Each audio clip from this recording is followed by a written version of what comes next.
अस्सलाम वालेकुम दोस्तों। मुझे उम्मीद है आप खैरियत से होंगे। ये हम जो है गूगल स्केचअप के कुछ टूल्स देख रहे थे। टूल्स में काफ़ी चीज़ें तो आपको मैंने बताई हैं पहले।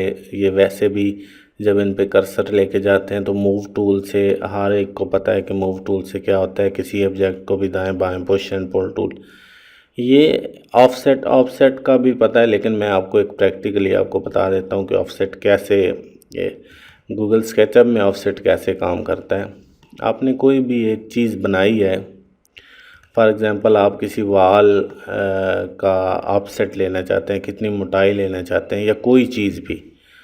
फॉर एग्ज़ाम्पल मैं आपको दो चीज़ें बताता हूँ कि यहाँ से मैंने ऑफसेट सिलेक्ट किया, ये नीचे वाला, और इसके कॉर्नर पे ये जो एज लाइन है इसके कॉर्नर पे रख के इसको प्रेस करके जब मैं आगे लेके जाऊंगा तो ये एक एक्स्ट्रा सी लाइन बन के दाएं बाएं यहाँ पे इसकी मैं ख़ुद अपनी वैल्यू इसकी दूंगा कि मुझे कितना ऑफसेट चाहिए। मतलब मैं कहता हूँ मुझे 9 इंच की दीवार चाहिए, तो यहाँ पे सिर्फ क्योंकि ये इंच और फिट्स में यूनिट सेट किए होते हैं तो 9 इंटर प्रेस करूँगा तो ये छोटी सी इसकी ये दीवार बन गई। अगर कंट्रोल जेड करें, आपको 1 फुट की दीवार चाहिए या 13 इंच की या 18 इंच की दीवार चाहिए तो आप 18 लिखें और इस पर इंटर करें, तो ये फिर दो पार्टीशन इसकी बन जाते हैं। आप इजीली यहाँ से जो वॉल्स होती हैं उसको सिलेक्ट करके ऊपर आप जो है इसको उठा सकते हैं। 10 फुट या 12 फुट जितना भी आप चाहते हैं,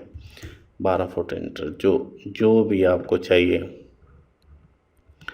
तो ये होता है ऑफसेट का। बाकी जो एक दूसरा टूल है ऑफसेट ऐसे भी है, अगर आप यहाँ से कोई इसको सर्कल लगाते हैं फॉर एग्ज़ाम्पल, तो सर्कल का भी आप ऑफसेट ले लें। इसका आ गया, ये डिज़ाइनिंग के लिए बड़ा ज़बरदस्त होता है। डिज़ाइनिंग के लिए आप जो है इसको यूज़ कर सकते हैं, ठीक है।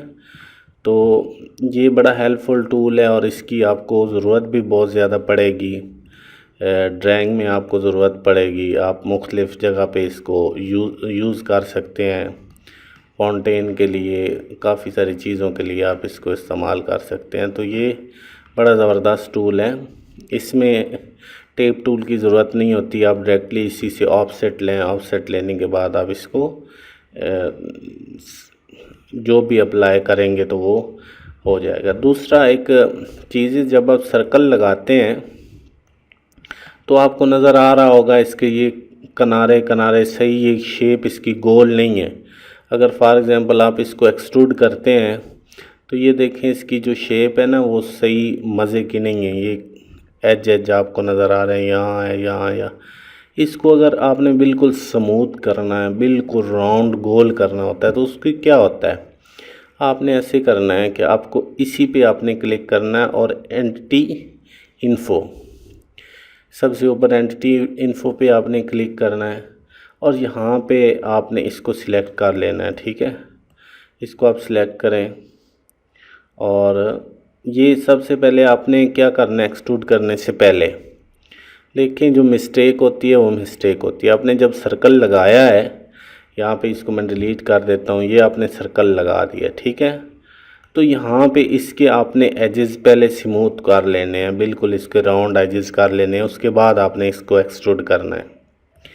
क्या करना है, क्या जब आप इसको आपने सिलेक्ट करना है तो यहाँ एंटिटी इन्फो या इसी पे राइट क्लिक करके एंटिटी इन्फो आप करेंगे तो ये जो एज है इसकी बिल्कुल लास्ट जो आउटलाइन है इसको आपने सिलेक्ट करना है और यहाँ आपको नज़र आ रहे होंगे सेगमेंट्स।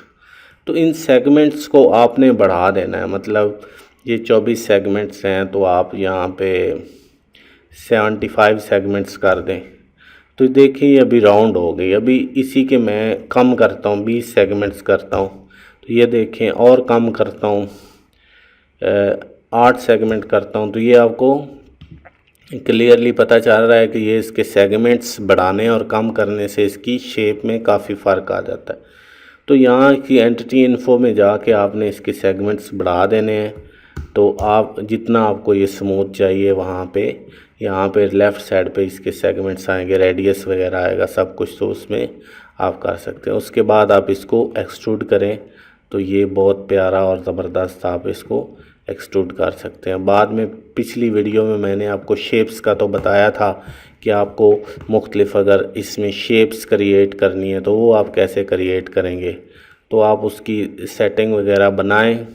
सेटिंग बनाने के बाद आप उसमें मुख्तलिफ जो हैं शेप्स बना सकते हैं। ठीक है, पुश एंड पुल टूल से लें और इसकी कोई भी आप शेप बना सकते हैं। मैं आपको बता देता हूँ, ये यहाँ से डिलीट हो जाएगा। ठीक है, तो इसकी जो है उसके बाद ये नीचे वाला दूसरा टूल आता है, ये कोई भी आप शेप क्रिएट कर, ये follow me tool. Follow me tool थोड़ा सा डिफरेंट है, इसमें काफ़ी सारे आप जो हैं इससे हेल्प ले सकते हैं, काफ़ी सारे आप चीज़ें बना सकते हैं। ये बड़ी डिटेल में जाने वाला टूल है। फॉर एग्ज़ाम्पल आपको मैं एक मोटी सी मिसाल देता हूँ कि यहाँ से आपने कोई चीज़ बनाई है। ठीक है, यहाँ फॉर एग्ज़ाम्पल ये आपने कोई एक शेप बनाई है। ठीक है, अच्छा इस शेप को क्या करना है, इस शेप को आपने ना वो करना है, कोई राउंडेबल करना है या कुछ भी करना है, तो आपने इसको सिलेक्ट करना होता है, ये सिलेक्ट करना है। उसके बाद इसको इसके ऊपर जो है, जब आप राउंड के ऊपर लेके जाते हैं तो ये जो है आपका ये एक शक्ल सी बन जाती है, जैसे राउंड ग्लास है या कोई भी। तो ये अभी आपके सामने है कि ये मैंने वैसे ही इसको वो एक टोटल की बनाई है कि आपने इस तरह कोई ग्लास वगैरह बनाते हैं या कोई चीज़ आप बनाते हैं तो आप इजीली इसको यहाँ से बना सकते हैं। ये अभी मैंने ऐसे सिंपल सा बनाया है। तो ये होता है इस फॉलो मी टूल, ये ऑफसेट टूल और जो फॉलो मी टूल होता है, इसके दो ये होते हैं काम कि आपने कैसे करना है। जिस चीज़ को आपने दूसरी चीज़ के ऊपर घुमाना होता है या राउंड करना होता है तो आप उसकी शक्ल बनाएं और दूसरी उसको पहले सिलेक्ट करके दूसरे के ऊपर वो लेके आएँ तो आपका वो वही शेप बन जाती है। इसमें आप ग्लास वगैरह बना सकते हैं, कोई प्लेट वगैरह, कुछ छोटी मोटी काफ़ी डिज़ाइनिंग आप कर सकते हैं, कोई सुराही वगैरह बना सकते हैं। वो आपका अपना माइंड है कि आपने उस चीज़ को कैसे यूटिलाइज़ करना है। तो ये दो टूल तो इस काम करते हैं। दूसरे नंबर पे ये और भी मैं काफ़ी काम करूँगा, रीस्केल होता है। तो रीस्केल में क्या होता है कि कोई भी ये फॉर एग्ज़ाम्पल ये मैं इसको पूरा सिलेक्ट कर लेता है, इस वाले टूल को जब सिलेक्ट करूँगा तो इसके ये दाएं बाएं ये काफ़ी पॉइंट आ जाते हैं। अगर तो इसको मैं लंबा करना चाहता हूँ तो इसको ऐसे करूँगा, यहाँ से पकड़ के ऊपर करूँगा तो ये लंबा हो जाएगा, छोटा हो जाएगा।